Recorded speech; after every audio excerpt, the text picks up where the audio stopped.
आदि जगत गुरु शंकराचार्य जी का शास्त्रार्थ हुआ था मंडन मिश्र से, और न्यायाधीश के पद पर बैठी थी उनकी पत्नी मंडन मिश्र की। और जब शास्त्रार्थ हुआ तो उसने जरा भी पक्षपात किए बिना निर्णय दिया कि उसके पति की हार हुई और शंकराचार्य की जीत हुई। और जब जीत हुई शंकराचार्य जी की तो मंडन मिश्र ने देखा कि मेरी विद्वता कोरी विद्वता है, अनुभूति नहीं है, केवल शब्द है मेरे पास, अनुभूति शंकराचार्य जी के पास है। तो मंडन मिश्र ने अपना अधूरापन स्वीकार किया, अपनी कोरी विद्वता को स्वीकार किया कि मेरी विद्वता रसहीन है, क्योंकि अनुभूति से हीन है, मेरे पास केवल शब्द हैं।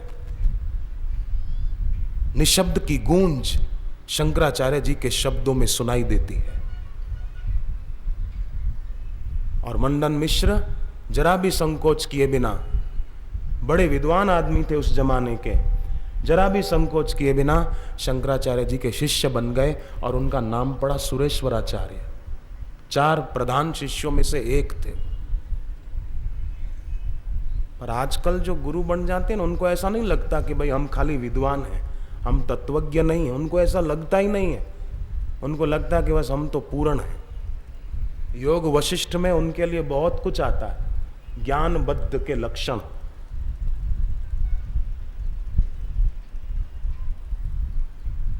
तो ऐसा अज्ञानी गुरु वो अवसर छीन लेता है, लुटेरा खाली रुपए छीनता है। इतना घाटा नहीं होगा जितना अज्ञानी गुरु से होगा। इसलिए सभी के चरणों में प्रार्थना है, दीक्षा लेनी हो तो तत्वज्ञ गुरु से ही लेनी चाहिए। दीक्षा का महत्व है जरूर, परंतु नाम मात्र का गुरु नहीं होना चाहिए। जो श्रोत्रिय हो, ब्रह्मनिष्ठ हो, ब्रह्मवित् हो, उससे दीक्षा ली जाती है। और दीक्षा के बारे में तंत्र के ग्रंथों में आता है। ब्रह्मयामल ग्रंथ ये तंत्र का ग्रंथ है, रुद्रयामल ग्रंथ ये तंत्र का ग्रंथ है। भाग 1 भाग 2 विष्णुयामल ग्रंथ है, योगिनी तंत्र ग्रंथ है, बड़े बड़े ग्रंथ हैं। शारदा तिलक, ये सब तंत्र के ग्रंथ है। कुलार्णव तंत्र, मैंने वो ग्रंथ देखे हैं, थोड़ा थोड़ा अध्ययन किया है, पूरा तो नहीं पढ़ पाए, इतने बड़े बड़े हैं, इतना समय नहीं। पर जितना मैंने पढ़ा उतना मैंने उन ग्रंथों में दीक्षा की महिमा खूब पढ़ी। रुद्रयामल ग्रंथ में भगवान शिव जी कहते हैं, दीयते विमल ज्ञानम क्षीयते कर्म वासना तेन दीक्षेति सा प्रोक्ता मुनि तंत्र वेदी भी। जो विमल ज्ञान देकर वासना क्षय कर देती है उसे दीक्षा कहते हैं। प्रख्यात तंत्र रुद्रयामल ग्रंथ कहता है। साहित्य के क्षेत्र के जो विद्वान होते हैं उन्होंने जरूर पढ़ा सुना होगा रुद्रयामलम ग्रंथ भाग 1 भाग 2। ददाति शिव तादात्म्यम क्षिणोति च मलयत्रयम अतो दीक्षेति संप्रोक्ता दीक्षा तंत्रार्थ वेदी भी। जिस दीक्षा के द्वारा 3 प्रकार के मल का नाश हो जाए, 3 प्रकार के मल, 3 प्रकार की गंदगी, लोभ, मोह और अभिमान, ये 3 प्रकार की गंदगी दूर हो जाए दिल से। लोग कई बंदगी करते हैं बहुत सारे, पर गंदगी जाती नहीं है, जिंदगी सधती नहीं है। एक कवि की पुस्तक में पढ़ रहा था, उसमें एक कविता मुझे बहुत अच्छी लगी। कोई सज्जन ले आए थे मेरे पास, एक कविता की पुस्तक थी, बोले आप पढ़ो, इसमें अच्छी अच्छी कविताएं हैं। तो मैं थोड़ा समय मिला तो देख रहा था। उसमें एक पंक्ति मुझे बहुत अच्छी लगी। उसमें लिखा था, न गंदगी पसंद है न बंदगी पसंद है, पर फूल सी खिली हुई, प्यार में घुली हुई, दूध सी धुली हुई जिंदगी पसंद है। मैंने वो पढ़ी, बहुत अच्छी लगी, याद रह गई। तो गंदगी ना हो, बंदगी तो हो पर गंदगी ना हो। बंदगी करता है, मंदिर में शिवलिंग पर जल चढ़ा के आया और घर आकर पत्नी को डांट रहा है, तो क्या खाक बंदगी की, क्या पूजा की। श्री कृष्ण की मां देवकी जी को पता था कि ये मेरी बेटी नहीं है, यशोदा की बेटी है, मेरे बेटे को तो मेरे पति छोड़कर आए वहां, ये तो यशोदा जी की बेटी है। फिर भी कंस के आगे गिड़गिड़ाती है, नहीं नहीं इस बच्ची को छोड़ दे, ये बच्ची तेरा क्या बिगाड़ेगी, छोड़ दे छोड़ दे, बहुत गिड़गिड़ाती है। तब वो बच्ची साधारण बच्ची नहीं थी, भगवान की योग माया थी। तो उसने सोचा कि ये माँ कितनी दयालु है, इसको पता है मैं इसकी बेटी नहीं हूँ, फिर भी मुझे बचाने के लिए कितना प्रयास कर रही है, ऐसी माँ के गर्भ से तो मैं खुद जन्म लूंगी दोबारा। और वही भगवान की योग माया देवकी जी के गर्भ से जन्म लेकर आई, जिसका नाम सुभद्रा जी पड़ा। देवकी जी को पता था मेरी बच्ची नहीं, फिर भी बचाने के प्रयास में थी।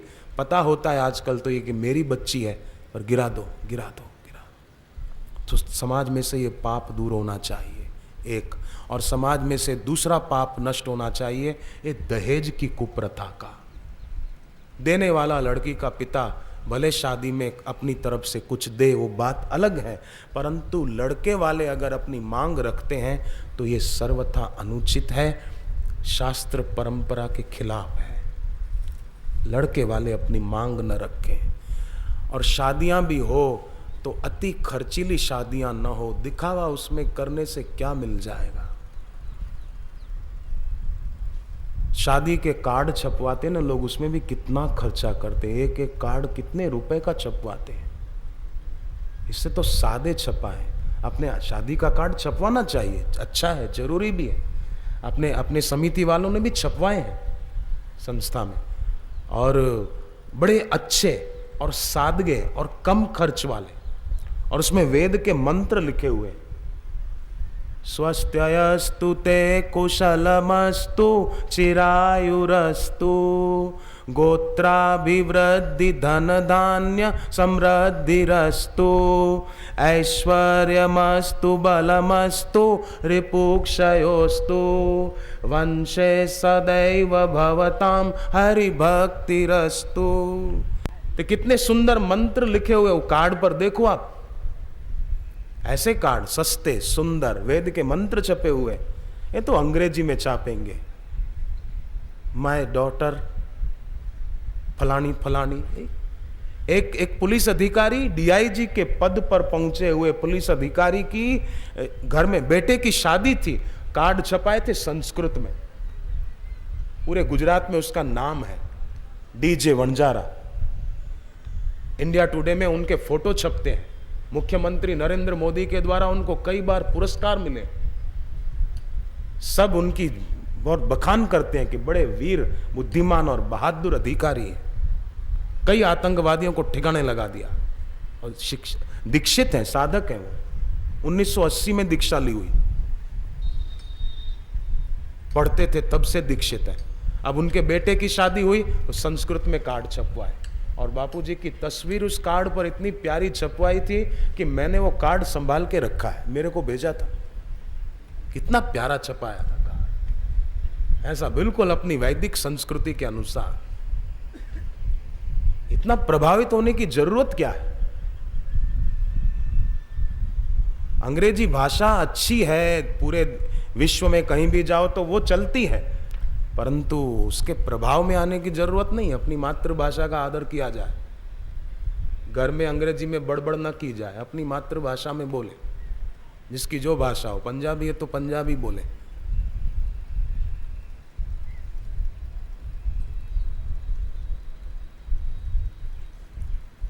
प्रधानाचार्य महिला थी स्कूल की, उसने कहा क्लास में लड़कियों को कि आप अपने घर पे अंग्रेजी बोला करो, माताजी को खाली मॉम कम शब्दों का प्रयोग होगा, पिताजी को खाली डैड, बस। तो आप जरा ऐसा किया करो, अंग्रेजी में बोलो। तो एक सत्संगी लड़की थी, उसने हाथ ऊपर किया और बोले हम माताजी को मॉम कहेंगे, पिताजी को डैड कहेंगे, तो आपको भी स्कूल में खाली मैडम ना बोलकर मैड बोले तो कैसा रहेगा। नहीं नहीं नहीं नहीं बोले, पहले माताजी को माताजी ही बोलना। अपने ऊपर आया तब सब चुप हो गई एकदम। तो भारतीय संस्कृति में जीवन की सफलता और आध्यात्मिक उन्नति के लिए दीक्षा अति आवश्यक है। योगिनी तंत्र नामक ग्रंथ में आता है, दीयते ज्ञान मत्यर्थम क्षीयते पाश बंधनम अतो दीक्षेति देवेशी कथिता तत्व चिंतके। जो ज्ञान युक्त मति प्रदान करती है, पाशवी बंधनों को नष्ट कर देती है, उसे तत्व चिंतकों ने दीक्षा कहा है। एक सज्जन दीक्षा लेना चाहते थे, परंतु वे पहले अपने पूर्व जीवन में शराब बहुत पीते थे। तो समझो जैसे कल यहाँ दीक्षा का कार्यक्रम है ना, तो एक दिन पहले भी उन्होंने रात को जी भर के और पेट भर के शराब पी कि अब कल तो दीक्षा ले रहा हूं, फिर तो पीना नहीं है। खूब खूब शराब पी। सुबह आसन माला लेकर के आए तो अति पिया हुआ था रात को, तो मुंह से बदबू आ रही थी शराब की। तो जिसके पास बैठे वो बोले, भाई साहब बदबू आ रही है, थोड़ा उधर जाके बैठो। तो उधर जो बैठा वो बोले, भाई साहब बदबू आ रही है, आप जरा उधर जाके बैठो। तो उधर जाके बैठो, जो जहां भी बैठे वो उठा दे, यहाँ बदबू आ रही है आपके मुंह से, जाओ उधर जाके बैठो। सब उसका अपमान करे। तो उसने ठान लिया था कि मैं दीक्षा लिए बिना नहीं जाऊंगा। और सब जिसके पास बैठे बोले बदबू आ रही, तो उसको अपने ऊपर ग्लानि हुई कि दे मैं शराब कल की पी हुई है और बदबू आ रही है, तो लोगों को अच्छा नहीं लग रहा है। किसको अच्छा लगेगा दीक्षा लेने बैठे और वो बदबू आए तो उसने उस दिन से ठान लिया कि अब मैं कभी नहीं पीऊंगा। और वो सज्जन उस दिन के बाद आज दिन तक कभी नहीं पीते। और यही फरीदाबाद के कितने अच्छे आदमी हैं। सत्संग की बात लग गई दिल से और जीवन संवर गया। तो कितनी अंदर छुपी हुई है व्यक्ति के अंदर में अच्छाइयां। मौका मिलना चाहिए। जो यही भांति बने संजोगा, राम कृपा ना सही सब रोगा, जो यही भांति बने संजोगा। सर्व रोग की औषध नाम, सारे रोगों की औषधि भगवान का नाम है, उसको भी न भूलें। तुमको न भूलें, नाम को न भूलें, नाम देने वाले गुरु को भी न भूलें। अच्छा रहेगा। तो जो ज्ञान युक्त मति प्रदान करती है, पाशवी बंधनों को नष्ट कर देती है, उसे तत्व चिंतकों ने दीक्षा कहा है। और दीक्षा से जीवन जीने की कला में दक्षता प्राप्त होती है। इसलिए बच्चों को भी दीक्षा दिलाएं। मैं तो आग्रह पूर्वक कहूंगा, बच्चों को दीक्षा दिलाओ। वीर बनो गंभीर बनो, नौजवानों धीर बनो। वीर बनो गंभीर बनो, नौजवानों धीर बनो। वीर बनो गंभीर बनो, नौजवानों धीर बनो। वीर बनो गंभीर बनो, नौजवानों धीर बनो। देश को जो नोचते हैं, बुरा जो सोचते हैं, देश को जो नाचते हैं, बुरा जो सोचते हैं, ऐसों के लिए तुम वीर बनो। वीर बनो गंभीर बनो, नौजवानों धीर बनो। वीर बनो गंभीर बनो, नौजवानों धीर बनो।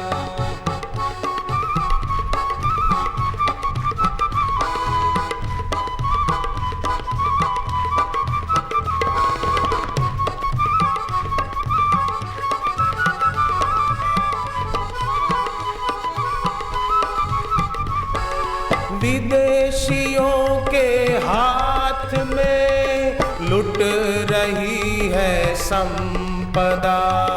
विदेशियों के हाथ में लुट रही है संपदा।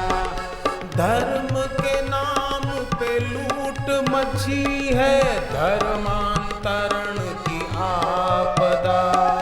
धर्म के नाम पे लूट मची है, धर्मांतरण की आपदा। देश को बचाना है, अधर्म से टकराना है। देश को बचाना है, अधर्म से टकराना है। पैसों के लिए महावीर बनो, वीर बनो, गंभीर बनो, नौजवानों धीर बनो, वीर बनो, गंभीर बनो, नौजवानों धीर बनो। वल्लभ भाई पटेल बैठे थे ट्रेन में, अंग्रेजों का शासन। एक ईसाई महिला सामने की सीट पर बैठी थी, आसपास और कोई नहीं था। उस अंग्रेज ईसाई महिला ने सरदार वल्लभ भाई को इशारा किया, आपके पास जो भी है मुझे दे दो, कैश, चैन, अंगूठी, घड़ी। नहीं दोगे तो मैं चैन खींचूंगी रेलवे की, पुलिस को बुलाऊंगी और कहूंगी कि इसने मेरी इज्जत लूटने की कोशिश की। नहीं तो दे दो। अब सरदार पटेल लोह पुरुष, सोचा कि एक अंग्रेज ईसाई महिला से मैं हार मान लूं, और नहीं देता हूं तो इज्जत भी जा सकती है। वीर थे, गंभीर थे, धीर थे, उपाय सूझा। उन्होंने इशारा किया, मतलब मैं बहरा हूं, मेरे को कुछ सुनाई नहीं देता, तू क्या कह रही है, मैं बहरा हूं। वो जोर से बोली, फिर भी इशारा किया, मैं कुछ सुनता नहीं, बहरा हूं।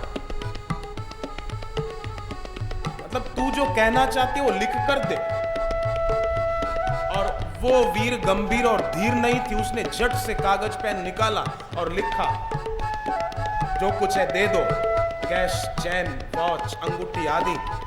नहीं तो चैन खींचकर पुलिस को बुलाऊंगी और कपड़ा थोड़ा फाड़ कर बोलूंगी इसने मेरी इज्जत लूटने की कोशिश की, जेल जाना पड़ेगा, जल्दी दे दो। चिट्ठी सरदार पटेल ने पढ़ी, जेब में रख दी, हाथ पे हाथ बांध के बैठ गए। उसने इशारा किया, लाओ जल्दी, नहीं तो चैन खींच दूं। सरदार पटेल बोले, अब अगर ज्यादा बोलेगी तो मैं चैन खींच दूंगा, क्योंकि मेरे पास प्रूफ है, तू मुझे ब्लैकमेल करना चाहती है। सारे जहां से अच्छा हिंदुस्तान हमारा, सारे जहां से अच्छा हिंदुस्तान हमारा। हम बुलबुले हैं इसकी, ये गुलसितां हमारा।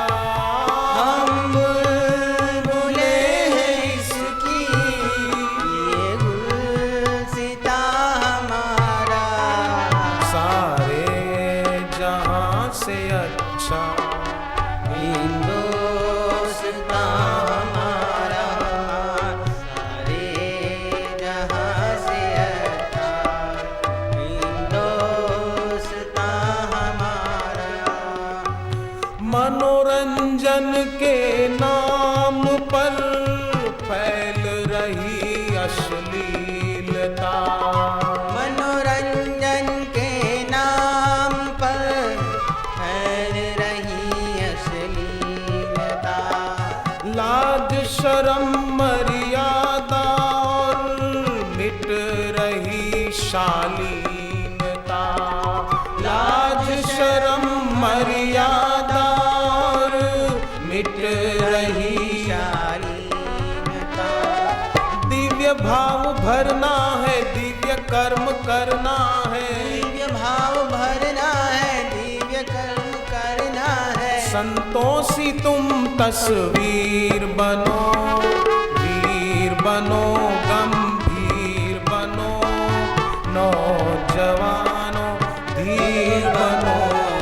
वीर बनो, गंभीर बनो, नौजवानों धीर बनो। एक महात्मा बैठे थे गांव के बाहर, पानी पीने का कुआं था, बैठे थे, राम राम हरि हरि जप कर रहे थे। गांव की 3 महिलाएं पानी भरने को जा रही थी। महात्मा इतने में बोलने लगे, अगली भी कुछ नहीं, पिछली भी कुछ नहीं, बलिहारी है बीच वाली। वाह वाह, बीच वाली का तो क्या कहना, बलिहारी है बीच वाली। अब इसमें क्या हुआ कि ये 3 महिलाएं क्रम से लाइन से चल रही थी, और बीच वाली जो बहन थी वो नई नई शादी करके ही गांव में आई थी। और महात्मा बोले बलिहारी है बीच वाली। वाह वाह, बीच वाली का तो क्या कहना, बलिहारी है, ऐसा बोले। अब उन 3 महिलाओं ने आवाज सुनी, गांव में गई और लोगों को भड़काया। लोग आए। अच्छी बात फैलानी हो ना तो बहुत टाइम लगता है, और बुरी बात फैलानी हो ना तो टाइम नहीं लगता। बुद्धि में इतनी गिरावट आ गई कि हल्की बात जितना जल्दी दिमाग में बैठ जाती है, उतना अगर गुरु की अनुभूति प्रसूत बात बैठ जाए तो कल्याण हो जाए, कल्याण साक्षात्कार हो जाए। पर हलकट बातों को महत्व ज्यादा देते। उसने ऐसा किया, अच्छा उसने ऐसा किया, उसने ऐसा कहा, इसमें बहुत दिमाग दौड़ता है। लोग कोई लाठी लाए, कोई कुछ लाए, कोई कुछ हथियार लाए, कोई चाकू लाए और महाराज को घेर लिया। बोले तुम तो संत हो इसलिए हम कुछ बोलते नहीं, नहीं तो और कोई होता तो सिर फोड़ देते उसका। आप क्या बोलते हो, बलिहारी बीच वाली, अगली भी कुछ नहीं।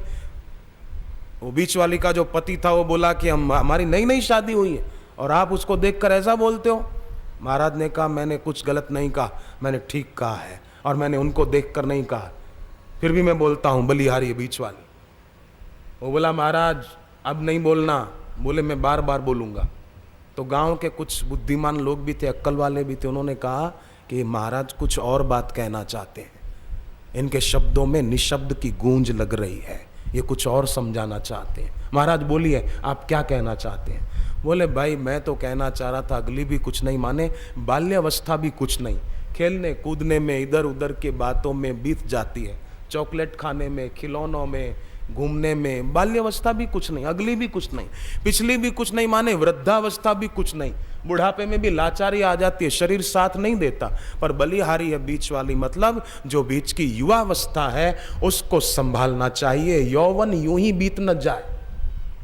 युवानी हमारी ऐसी बीते कि यौवन में किसी भी विषय की अति न हो, खाने की अति न हो, सोने की अति न हो, व्यर्थ बोलने की अति न हो, घूमने फिरने की अति ना हो, फैशन की अति ना हो। माँ बाप तो अच्छी स्कूल में दिला देते हैं एडमिशन, ऊपर से अच्छी जगह लगवा देते हैं ट्यूशन, पर बच्चे नहीं करते लेसन, करने लगते हैं फैशन।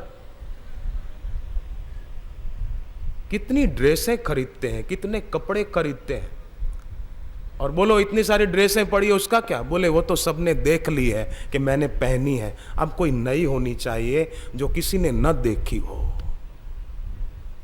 मितव्ययता एक सद्गुण है, और जिन्होंने दीक्षा ली है और श्रद्धा से सचमुच में दिल से जप करते हैं, उनके जीवन में दिखावा नहीं रहता है। ठीक है, जो है सो है। सादगी अपने आप में एक बहुत बढ़िया श्रृंगार है। एक लड़के को उसके पिताजी जेब खर्च के लिए पैसे देते थे, तो वो लड़का बचाता था, और हर साल अपना जन्मदिन आने पर वो लड़का गरीबों की बस्ती में जाकर गरीब बच्चों को मिठाई बांट के आता। कोई बच्चे को कपड़े नहीं होते तो कपड़े एक जोड़ी खरीद के दे आता था, पैसा बचाता था अपनी जेब खर्ची में से। अब बोलो कितना बुद्धिमान लड़का होगा। दीक्षा ली है, सारस्वत मंत्र लिया है, जप करता है, और व्यक्तिगत खर्च कम है। बड़प्पन का मूल्य आंका जाना चाहिए कि कौन कितना सादगी से जीवन जीता है, कौन अपना व्यक्तिगत खर्च कम करता है।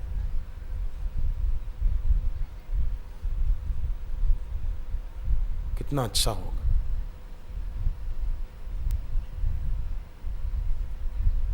एक पाई की भी बचत हो तो कर लेनी चाहिए, कंजूसी नहीं पर कर कसर तो होनी ही चाहिए।